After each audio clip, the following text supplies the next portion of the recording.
Hola, soy Andrea y esto es De Cero a Cerámica. Bueno, segundo vídeo y hoy ya nos vamos a meter en práctica, ya que voy a crear mi primera pieza en casa. Antes de empezar a crear la pieza, me gustaría explicaros un poquito qué materiales necesitamos para hacer cerámica en casa. Así que lo primero que os traigo hoy es un haul. Vale, lo primero que compré es la superficie de trabajo. Súper importante. Tenemos que tener en cuenta que si queremos trabajar en una mesa, tiene que ser una mesa que no esté barnizada. Y como no es el caso, los muebles que yo tengo están barnizados, son muebles de Ikea normales y corrientes. No quería trabajar en la mesa directamente, uno, porque el barro se pega, y dos, porque se te queda todo manchado. Así que compré esta tabla de madera en el Brico Dépôt. Es una madera, como decía, sin barnizar. Como veis es grandecita porque sí tengo espacio de sobras para hacer todo lo que quiero hacer. Vale, vamos al barro. El único problema de comprar barro para hacer en casa es que no te venden paquetes más pequeños que paquetes de 10-12 kilos. Compré este barro y compré también este otro barro. No hace falta que tengáis dos barros para empezar en casa, pero a mí me apetecía mucho probar estos dos, así que compré estos dos. El marroncito este, ahora lo veis en este color como rojizo, pero va a quedar en un color parecido al de la madera, como más mostaza y chamotado. La chamota son unas partículas que se le añaden al barro, hechas con arenilla, piedrecillas, cerámica seca en polvo, que lo que hacen es añadir más estructura y más textura a la pieza final. Y después tenemos este barro blanco, un barro moteado. El barro moteado es un barro al que le han añadido unos óxidos que cuando el barro se cuece a alta temperatura salen creando unas motitas dentro de todo el barro. Bien, ahora vamos con las herramientas. Tenemos el cortador de barro, este hilo de aluminio que lo que sirve es para hacer un corte recto y limpio en los paquetes o en los trozos grandes de barro. Después tenemos las herramientas para moldear. Estas son de madera, son dos herramientas dobles. Por un lado tienen una parte plana y biselada, ¿sí? Y luego por el otro lado tiene una parte redondeada. Una es más planita y la otra es imitando la forma de un dedo. Luego tenemos herramientas, en inglés se dice to trim y en castellano la traducción que he encontrado es recortar o vaciar también, por ejemplo. Tenemos esta de aquí, que es como multiforma. Y luego tenemos esta doble que tiene una parte más redondeada y una parte más angular. Después, el punzón, súper importante, súper útil. Esta herramienta sirve para un montón de cosas. Última herramienta que compré es esta esponja. La mojamos, la escurrimos bien y después, ligeramente húmeda, es como la podemos pasar por la superficie del barro para que quede bien pulidito, ¿sí? Bien liso. Se me había olvidado que tenía dos piezas súper importantes más, que son las medias lunas o lenguas. Esto también sirve para dejar la superficie de la pieza bien lisa y sin ninguna imperfección. Esta es, imagino que es aluminio, y esta es de madera, ¿sí? Esta es un poquito más suave, como veis, y esta sí que sirve para pasarla bien y quitar todas esas imperfecciones que no queremos en las piezas. Por último, compré este libro de historia de la cerámica en el que se habla un poquito de la historia de la cerámica desde el principio de los tiempos, que de verdad llevamos haciendo cerámica literalmente toda nuestra historia. Así que estos serían los materiales y herramientas que he comprado para empezar a crear cerámica en casa. Ahora os explicaré un poquito cómo preparar la superficie de trabajo, que también es importante. Bien, en la mesa en la que vayamos a trabajar pondremos el hule para proteger y la madera en la que crearemos la pieza. Forraremos un libro con papel de periódico para que absorba la humedad. Pondremos nuestras herramientas y el barro en la mesa y procederemos a cortar el barro. La cantidad, yo aquí me pasé un poquito, cogí demasiado barro, ya lo veréis, y quería hacer una taza, pero no va a salir una taza. Bien, vamos a darle forma a esta pelota porque vamos a trabajar con técnica de pellizco. Nos pasamos la pelota de una mano a la otra golpeándola ligeramente hasta dejarla de manera uniforme. Buscamos una pequeña grieta o simplemente la creamos nosotros, en la que hundiremos nuestro pulgar para crear como un agujero. Con movimientos circulares vamos recorriendo este agujero para hacerlo cada vez más grande. Así iremos construyendo las paredes de nuestra pieza. Crearemos como un cilindro con el fondo tapado. Vamos a ir aplicando presión en las paredes de la pieza para ir subiendo las mismas paredes y para que la pieza sea cada vez más alta. Tenemos que aplicar presión de manera igual para que no nos queden unas paredes más gruesas que otras. Y a la vez tenemos que ir con cuidado que cuando apretamos una pared por dentro tenemos que poner la mano en el mismo lugar por fuera para que la pieza no se deforme. Vamos a continuar haciendo este movimiento hasta que encontremos la forma deseada. En mi caso, como veis, yo quería hacer una taza, pero cogí demasiado barro y enseguida me di cuenta de que era demasiado barro para hacer una pieza tan pequeña. Podría haber chafado la pieza y volver a empezar, pero en este caso decidí adaptarme y simplemente hacer una pieza más grande. Así que hemos pasado de una taza a una ensaladera. Aquí, como veis, ya estoy satisfecha con la forma y voy a empezar a alisar las paredes, porque al usar la técnica de pellizco quedan muchas marcas de los dedos. Podéis dejarla así si os gusta, pero en mi caso quería suavizar un poquito la superficie. Aquí podemos usar varias herramientas, la medialuna de metal, la medialuna de madera y nuestro mismo dedo.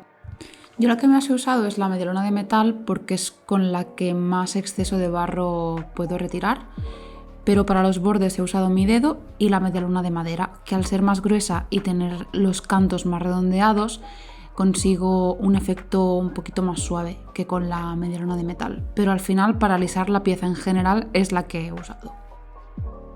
Quería contaros, además, que este es el primer estado en el que encontraremos el barro. Se llama estado húmedo y es donde vamos a trabajar la pieza por primera vez. Después la dejaremos secar un poquito y llegará a estado de cuero, que es donde acabaremos de pulir. Esto lo veremos dentro de un ratito. Una vez he quedado satisfecha de cómo está la pieza, lo que voy a hacer es dejarla reposar más o menos una horita para después seguir haciendo detalles. De esta manera se secará, perderá un poquito de humedad y veré más o menos si seguir alisando o dejarla ya. Después de una hora, la pieza ya está un poquito más dura y más seca en estado de cuero y veo que quiero pulirla un poquito más. Estoy pasando otra vez la media luna de metal y ahora lo que voy a hacer es pasar la esponja para pulirla de una manera todavía más suave. La esponja hay que humedecerla y escurrirla muy bien para poner el mínimo de humedad posible dentro de la pieza. Y luego hay simplemente que ir pasándola con mucho cuidado. Ahora lo que voy a hacer es cortar el borde de la pieza para que quede igualado. Con una regla y el punzón voy a marcar a qué altura quiero que quede el borde y ahora con un cuchillo de cocina mismo, con mucho cuidado, voy a ir cortando a través de la línea que he dibujado. Después, con la media luna y seguidamente con los dedos y la espátula, voy a suavizar y redondear este borde. Ahora le voy a dar la vuelta a la pieza para poder alisarla bien por debajo. Voy a cubrir el interior de la pieza con este plástico y luego lo voy a rellenar con papel de periódico para que al darle la vuelta no se hunda toda la parte del centro. Con cuidado le damos la vuelta y podemos seguir puliendo y alisando tanto con la medialuna de metal como con la esponja.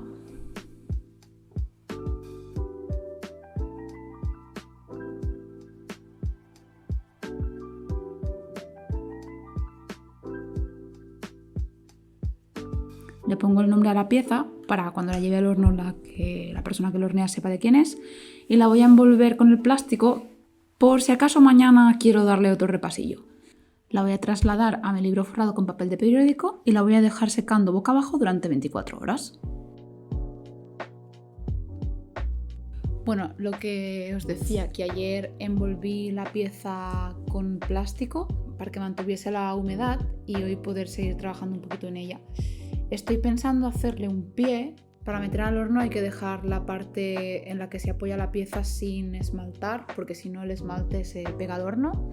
Así que no sé si hacerle un pie para poder esmaltar esta parte de abajo un poquito. Sí que la voy a pulir un poquito más con la lengua de gato y quizás la esponja por los lados, pero la verdad es que no creo que la toque mucho más. Una cosa que hay que hacer, y de la que me he dado cuenta, es que no se puede trabajar con las uñas largas. Yo no las tengo muy largas, pero suficiente como para que se me enganchen dentro del barro cuando estoy haciendo detallitos. Así que para la siguiente pieza, uñas cortitas. Vamos a seguir puliendo y luego os cuento. Aquí la pieza todavía está en estado de cuero. Aunque se haya secado un poco, sigue siendo maleable y la podemos modificar. Cuando esté contenta con el resultado, la dejaré secar durante unos días y la pieza pasará a estar en estado seco y preparada para meterla en el horno por primera vez. Esta cocción la haremos a baja temperatura, la hará la persona que tenga el horno al que llevemos la pieza, porque esta cocción es a 900 grados más o menos, y después la pieza saldrá lo que se dice bizcochada. Ahora la podremos esmaltar y después le haremos la última cocción, esta ya a 1200-1300 grados, y ya tendremos la pieza lista. Es importante saber también que tenemos dos tipos de barro y estos se diferencian por la temperatura de su cocción. El barro con el que yo estoy trabajando es de cocción a alta temperatura, como decía, 1200-1300 grados, pero también tenemos barro de cocción a baja temperatura. Es importante saber con qué barro trabajamos para no causar desastres en el horno. Bien, una vez estemos contentos con la pieza, simplemente la dejaremos secar durante unos días para, como decía, llevarla al horno. Al final no le echo el pie. Me gustaba así, si soy sincera, así que lo que haré será no esmaltarla por debajo y ya está. Bien, antes de cerrar el vídeo, quería enseñaros la pieza que os comentaba antes que había hecho ya con el barro chamotado. ¿Recordáis que en el último vídeo os conté que a mitades de enero fui a un workshop, en un taller nuevo que no conocía? Pues es la pieza que hice allí, sí, que ya me la dieron, la fui a recoger, súper guay. El taller en el que la hice se llama COU Cerámica, está aquí en Barcelona. El taller empezó con un poquito de teoría, nos habló de lo que os comentaba antes del barro de alta y baja temperatura, nos explicó Silvia, la profesora que hizo el taller, nos explicó los estados de secado del barro y bueno, luego estuvimos haciendo la pieza. Y bien, esta es la pieza. Este jarrón está hecho con técnica de churros, sí, que la veremos próximamente. Hice mi primera asa en este jarrón. La verdad es que me daba respeto hacer el asa porque es delicado, nunca había hecho ninguna. Era un barro que no había trabajado nunca, pero Silvia me animó bastante y le puse el asa. Aguanta súper bien, todavía no se me ha roto en la mano. ¿Qué decir sobre el barro chamotado? Bueno, a nivel de textura es brutal. Fue muy interesante trabajar con el barro porque me pareció más seco al tacto y pulirlo. O sea, si sois sensibles a la ASMR, como es mi caso, es que es súper satisfactorio porque iba puliendo con esta herramienta y iba oyendo como...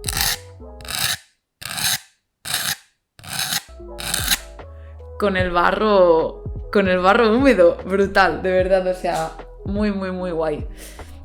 El barro chamotado es importante tener en cuenta que hay que ir con cuidado al esmaltarlo porque el esmalte no lo coge bien. Este barro es muy especial porque aparte de tener bastante chamota, es un barro negro. Esta pieza no está pintada, es de este color. Ellas me la esmaltaron por dentro, no por fuera, pero queda preciosa, me encanta.